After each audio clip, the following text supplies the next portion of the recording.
여러분 안녕하십니까? 갚을 길 없는 은혜의 하늘바다입니다. 오늘은 저희가 뒤뜰과 옆뜰에 있는 울타리를 정리해주고 있는데요. 똑바르게 잘라주었었지만 이젠 키가 들쑥날쑥 자라 있어서 먼저 사다리를 타고 올라가 전기톱으로 똑바르게 잘라주고 있고요. 또 햇빛이 비치는 앞쪽으로 무성하게 자라나온 부분도 잘 정리를 해주고 있습니다. 그 다음에 큰 가위로 더 가지런하게 잘 다듬어주고 있어요.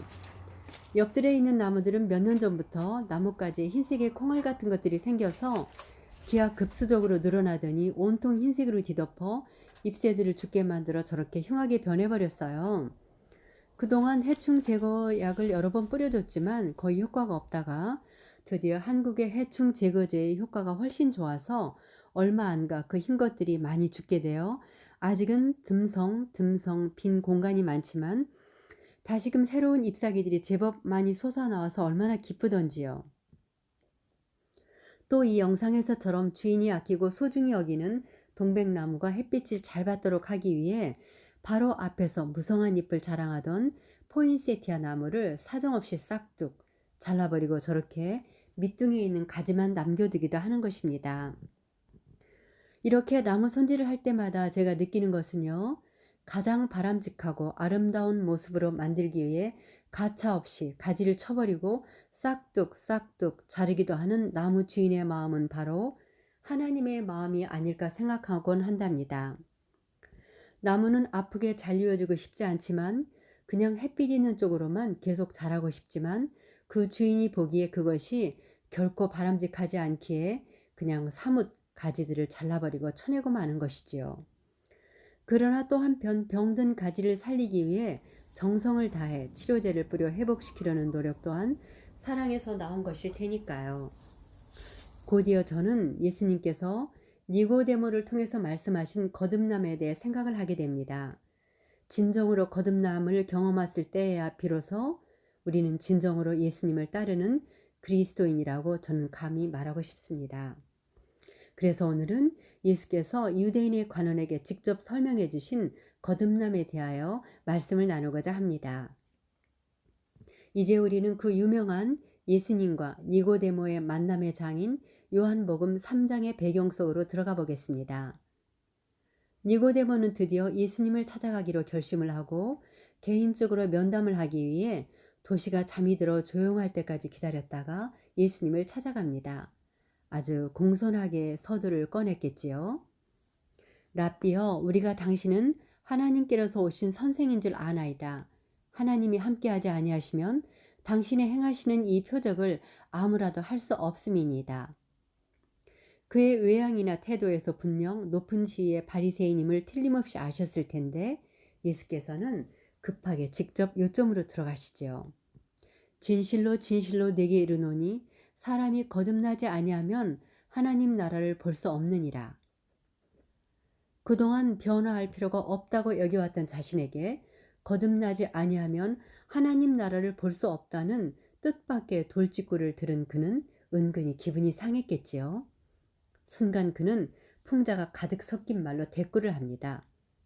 사람이 늙으면 어떻게 나을 수 있삼나이까? 두 번째 모태에 들어갔다가 나을 수 있삼나이까?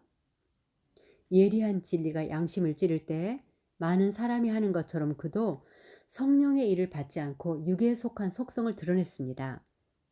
그러나 우리 사랑의 주님께서는 친절하게 설명을 해주시지요.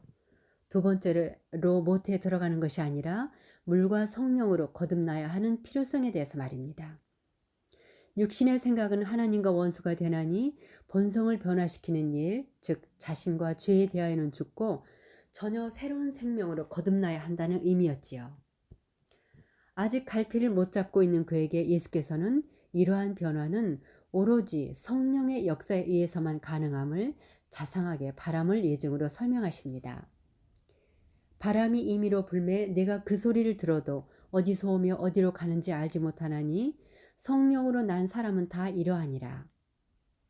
나뭇가지 사이에 잎사귀와 꽃을 살랑거리며 움직이게 하는 바람의 모습을 볼 수 없는 것 같이 성령께서도 이렇게 보이지 않는 힘으로 이런저런 여러 경로를 통해서 사람의 마음에 끊임없이 역사하시며 감명을 주는 것이지요.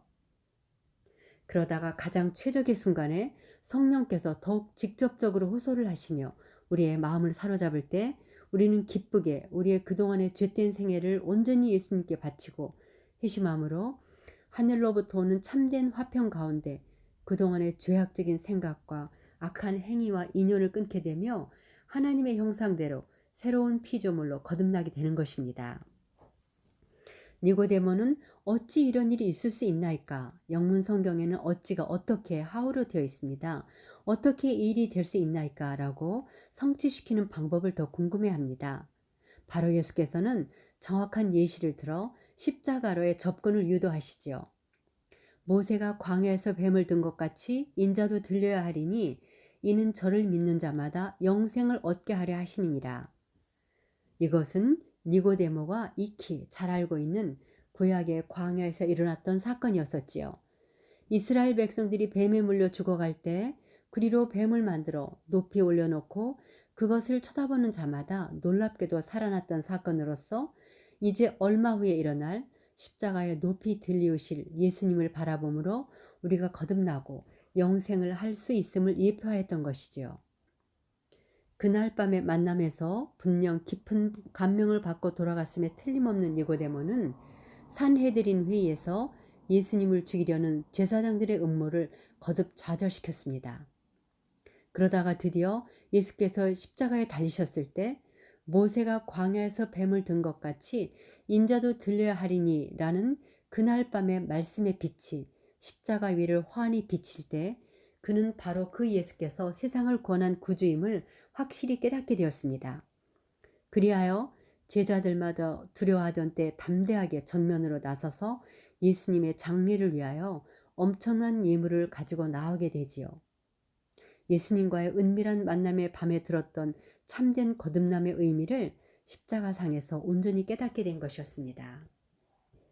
네, 그렇습니다. 우리가 눈으로 볼 수 없으나 살랑이는 바람처럼 끊임없이 역사하시며 마음문을 두드리시는 성령의 이끄심에 저항하지 않는다면 가장 최적의 순간에 우리는 예수님의 희생의 극치인 십자가에서의 죽으심의 의미를 진정으로 깨닫게 되며 구조를 못 받게 한 다른 사람이 아닌 바로 나의 죄를 진정으로 슬퍼하고 회개하면서 철저히 자아가 부서져 죽고 새로운 심령으로 거듭남으로 새롭게 창조된 정한 마음으로 매일을 살아갈 힘을 얻는 것입니다. 저 울타리의 나무들이 들쑥날쑥 혹은 앞으로 너무 무성히 자란 가지들과 잎새들을 쳐내버리지만 또 한편으로는 치료제를 뿌려주면서 가장 건강하고 아름다운 모습으로 만들려는 나무 주인의 깊은 의도를 저항하지 않고 받아들이는 것처럼 말입니다. 여러분은 거듭남을 경험하셨습니까? 저는 다시 한번 다짐합니다. 때로는 내 욕망과 달리 잘 이어지는 처절한 고통과 아픔을 겪는다 할지라도 기꺼이 주님의 전정하시는 가위에 나 자신을 온전히 맡김으로 매일 거듭나 내 뜻이 아닌 주님의 뜻에 맞는 형상으로 화할 것을요. 그리하여 주님 오시는 그 찬란한 아침에 사랑하는 예수님을 기쁨으로 맞이하는 그리스도인이 되기를 소원한답니다. 여러분들도 꼭 그러시길 간절히 소망합니다. 감사합니다.